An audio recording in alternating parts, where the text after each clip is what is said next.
Sky Sports' Jonathan Overend on Emma Raducanu's season, and why there is cause for optimism under coach Francisco Roig in 2026.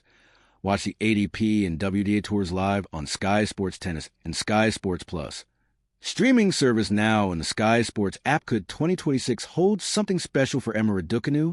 Commentator Jonathan Overend explains why there is cause for optimism for British Noah Raducanu had hoped to put together a strong finish to 2025 to guarantee herself a seeding at the Australian Open in January, but instead brought an early end to her season following physical struggles in China.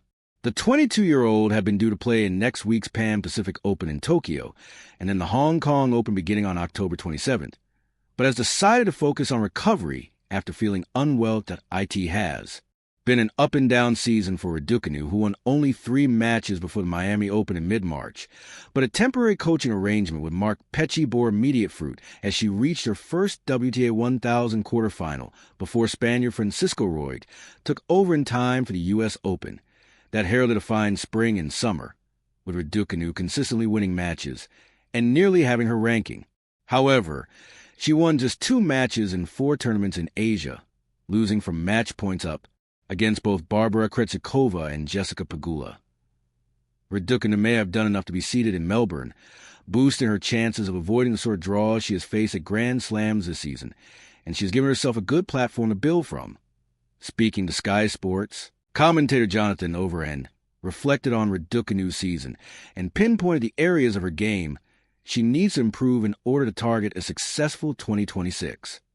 The challenges for Raducanu this year have been pretty obvious, he said.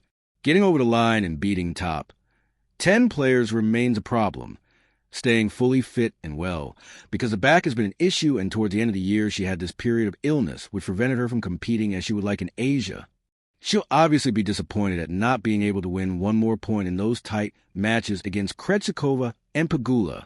Better players than Emma Raducanu have lost from match point up, and it hurts, but also demonstrates that you are in a position to get wins against top players, and she proved that in the summer with those 2 matches against Aryna Sabalenka at Wimbledon and Cincinnati. It's those 2 matches which give the most cause for optimism moving towards 2026. She absolutely looked like a top 20 player and a top 10 challenger. She has to believe those days can happen all the time.